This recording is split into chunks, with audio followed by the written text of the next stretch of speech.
Obviously, since we last spoke, maybe those that we saw at Penn State, learned a lot with the injury, and I know it's out there obviously now that OG is gonna miss the rest of the season with the surgery. And needless to say, it's been a long couple of days for everybody. Very hard for him, hard for all of us. But that's the beauty of this team and this program, is the support that they have for one another, and very proud of them with that. And so not only are they getting ready for a game, but they're being there for their teammate that is going to go through something that he's never been through before. So we feel really good about everything that we've learned to this point as he gets ready to prepare for surgery. Like I said earlier today, that if everything goes as expected, he'll have 100% recovery from it.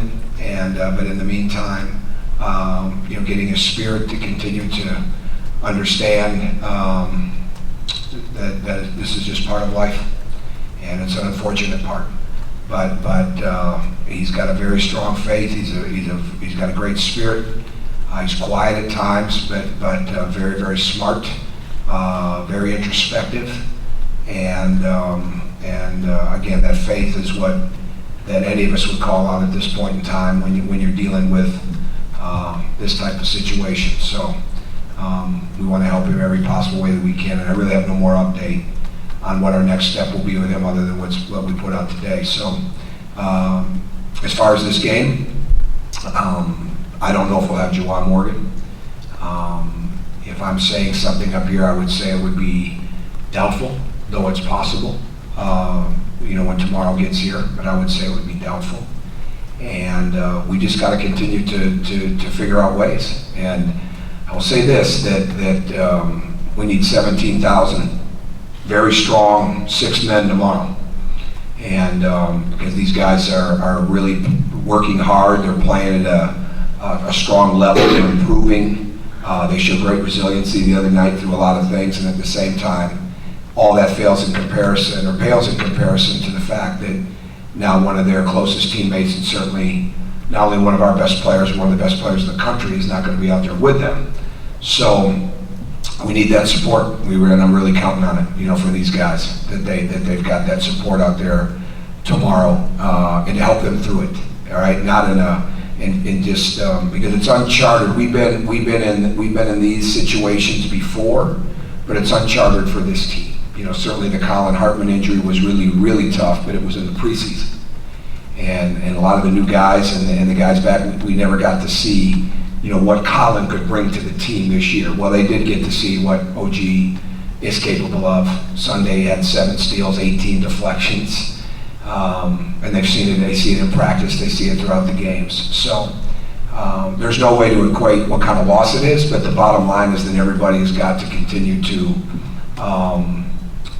take steps forward. And the biggest ones for us right now are going to be on the defensive side, with the deflections, the rebounds, the presence defensively. We're not going to make up, and even obviously with Juwan not in there right now, we're not going to make up for the size and the wingspan and the speed and the strength and all those type of things. But we do have to make up for it with tenacity.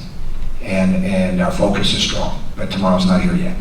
So we really need that crowd to be behind these guys completely. We're playing one of the better teams, obviously, in the league, and always one of the better teams in the country. And this year is no different. They're hitting their stride.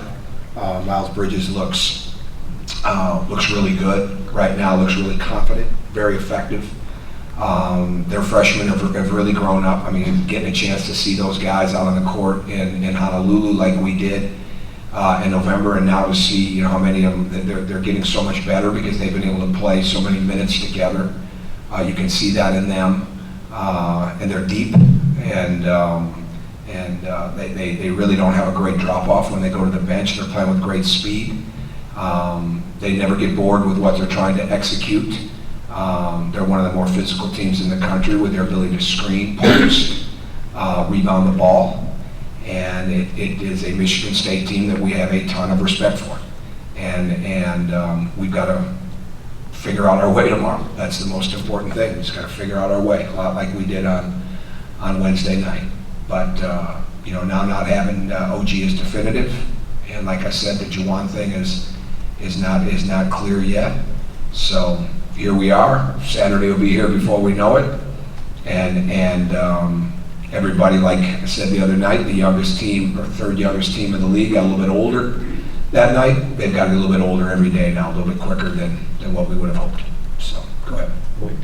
You mentioned the other night the tears in the locker room. You mentioned the need to rally around OG. How much do you kind of monitor morale at this kind of? Oh, I think morale's really high. I mean, there's different things going on. They know they've got to be focused. But it's like anything else. Emotion has got there's a limit to it, right? And you can't win games on emotion. You can't play the game just on emotion. There's a whole different level of feeling for him. And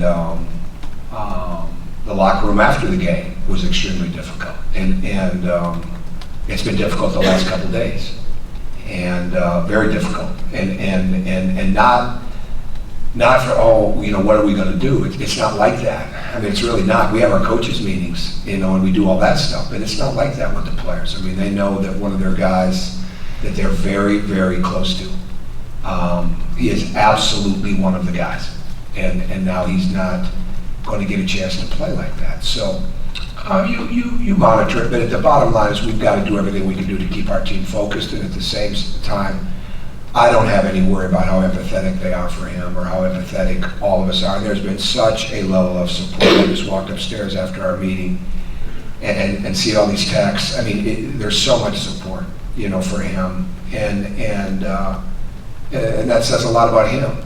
It says a lot about them, with the way that they operate as a program. It says a ton about him, and it says a ton about the people that care about what he does. But we've got to do a great job of staying task at hand, and at the same time do everything we can do as we go through this period to help him.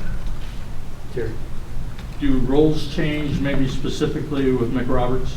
I'm not going to get into specifics on anything because it's just got to get worked through. The other night was one of those type of games too. So I don't have great answers for you on that. The bottom line is you're trying to develop a team every day that can be better and that get better every day. I think we've been getting better the last couple of weeks, and I think we've gotten better. We didn't practice yesterday. We did walkthroughs and things of that nature, but I think we're getting better, and that's the bottom line. Let's see where it takes us. But I can't get into and be able to say, well, this guy's going to definitely do this guy's going to do that. Everybody that plays needs to do the very best job they can do at making the game simpler for the other guy, and then really, we've got to continue to pick up our defense and our rebounding.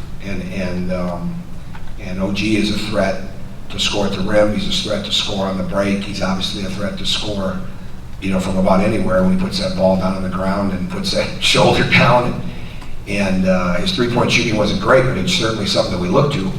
But we've got to make sure that we do everything we can do defensively, because there's no question you lose a guy like that who's arguably one of the most versatile defenders in the country, if not the most versatile. I mean, I haven't seen everybody, so I'm never going to put him in a definitive place, but I'd be shocked if he's not one of the most versatile.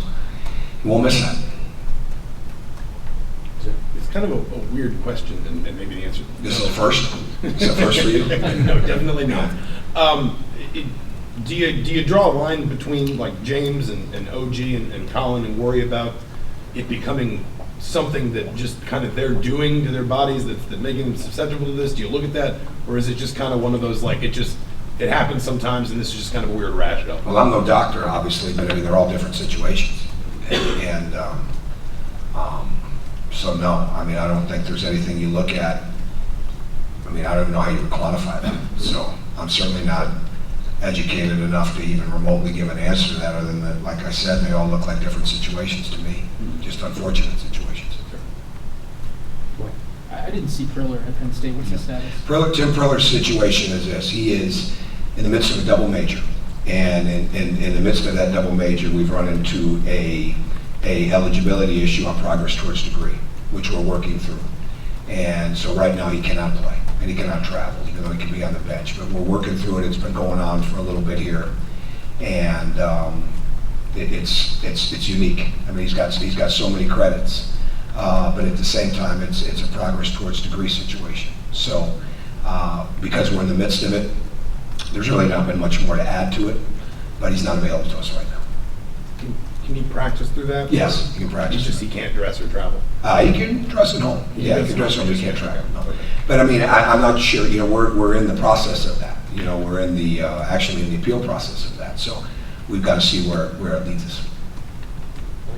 When you go back to the other injuries that you've had in the past here, last year you were able to overcome those injuries and still win the Big Ten. What makes you optimistic that you're still going to be able to get through maybe? Well, you just got to stay in the moment, but I know that as a leader of this program, I'm very comfortable with these situations. I don't like them, but I become accustomed to them, and it's part of it. And I think the most important thing is that they see stability and focus and resolve every day, not just through me and the coaching staff, but through each other. And our job is to make sure that that is what we're putting out because we believe it. Not because we want to do it, but because we believe it. And that's the only way that you can coach it. And personally, we've gone through an awful lot in 9 years here. And we've learned an awful lot. And you learn to deal with whatever the situation is, whatever the circumstance is, and you learn to do everything you can do to control what you can control. I didn't always understand that earlier in coaching. This place has taught me a lot about that you control what you can control. And what we can control right now is how much better we can get and the focus that we have with the guys that we have, and do everything we can do to help them get better. And it's not business as usual when you go through these situations. Things have to give and take, and I'm not, I don't have all the answers yet on the strategies and what it means for roles, but I know that they will play out as we go through it. Pete? Tom, the ability, all the adversity you had in that last game, obviously with the injuries and then Penn State's making a big comeback, to execute in those last 5 seconds, because the margin for error was obviously small. Sure. How much does that potential for growth of really, I don't want to say the breakthrough moment, but just the key for them to do that despite all that it had? Well, I don't think you ever find what the breakthrough moments were until you look back at the end of the year. And you can think they might be, but they always manifest themselves based on where they go from there, right? So the experience of that, the thing that win or lose that night, the thing to overcome the emotion that they had, that we all had, and to deal with that, and then to deal with the lead, lose the lead. They never lost their poise. They never lost their poise. They never flinched, and that was a great sign, right? That was a great sign of a team getting better. Now, what's that mean tomorrow? I have no idea, right? But that night that we took those steps, and then the end of the game, they executed it perfectly. So we didn't execute our press offense as well as we needed to. We didn't cut to get the ball. We missed a couple of free throws. We missed a couple of shots. We took the first pass, which was really a decoy to get to the next pass, in the press offense. We rushed a little bit. So there, yes, we lost our poise a little bit, but we never panicked even when that happened. So, you hope that that's something that they can carry with them and we move forward on. Not asking specifically about his role, but I think Zach has ticked up a little bit in terms of minutes per game in conference play. Just how have you seen him grow this year? I know you talked about it being a confidence thing for him early on. Yeah, I think you saw the other night with the hustle that he plays with. And when he plays like that and he's attacking and confident, and I thought the shot that he took in the corner was down. I mean, the 2 shots that he took last week against Rutgers, he comes right in off the bench at the end of the half, knocks that down. I'm not sure he'd have taken that shot 2-3 weeks ago. So that's where growth is, right there. But the bottom line is he's tenacious, and he can do a lot of different things for us, and he needs to believe that, and that's the most important thing. We see him as a very good player. I've been going all the way back to the Hope College game. Putting him in the starting lineup. It wasn't a reward, it wasn't a message, it was a message to him in the sense of, I think you can play, now let's go play. And when you're new like that, it takes a little time, but he's really fitting in well. And he's got to become even more of a leader with his voice. But his actions are speaking very loudly for us, obviously, on the court, and I think that's what you want more than anything anyways. But obviously, he, along with so many others, have got to be able to do more. And the balancing act as a coach is to not make them feel pressure to do more, but give them as many opportunities to feel confident that they can do more. But more doesn't mean necessarily for guys, well, I got to take more shots, or I've got to get more looks, or I've got to know. It's making the game simpler and becoming a better defender, impacting the game constantly on the defensive end. So whether it's Zach, whether it's anybody else, that's what we've got to do as a team. Where's Dewan at in the rehab process, and if you can't go tomorrow, do you think he'll be ready by next week? I've told you earlier we're not sure where he's at. I mean, he's progressing. There's no doubt about that. He's getting better, as you imagined that he would. But we're in the midst of that, and it becomes a day-to-day type of situation. I can't answer tomorrow, so there's no possible way that I can answer for you next week. Duran seems like a guy that could pick up minutes, but he's been so foul prone. Yeah. What does he have to do? We've got to attack that. I mean, and then he's aggressive. Duran, everybody goes through this. He has not figured out just how good of an athlete he can be, right? We try to get that across. Everybody has to be reminded and at points demanded and driven into them, like, you can be this, and even when they don't know that they can be that, like he's never had to be. He's always been big and been able to get away with a lot of stuff. He's very athletic. He just doesn't play athletic all the time yet, and I say that because some of that's the quick twitch with his hands. He had a time the other night where get the hands behind his head, right, for verticality. Well, he puts the hands above his head or in front of him, it's a foul. So it's that carryover of athleticism, quick twitch movements, first steps, two steps, sprinting, all those type of things to get him. Is he going to be the athlete that he is going to be next year? No. I mean, no. He's got a lot of growth to make there. He hasn't had an off season here yet. He literally didn't have a summer. So we've had to do all this stuff during the time. But can he be more athletic than what he's playing? Can he be more? There's a lot going on for him, right? I mean, he's learning a lot all the time. What we want him to do is just make sure that he understands that first step, those arms out, on both offense and defense. And I don't want to put pressure on him, like, we have to have you on the floor, right? Like, it's better when you're on the floor for us, not necessarily for 40 minutes, obviously, but through the game. So really trying to help him get to that point.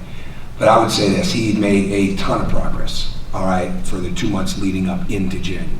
And I have no doubt that he's going to continue to make that kind of progress moving forward. I mean, he shows it.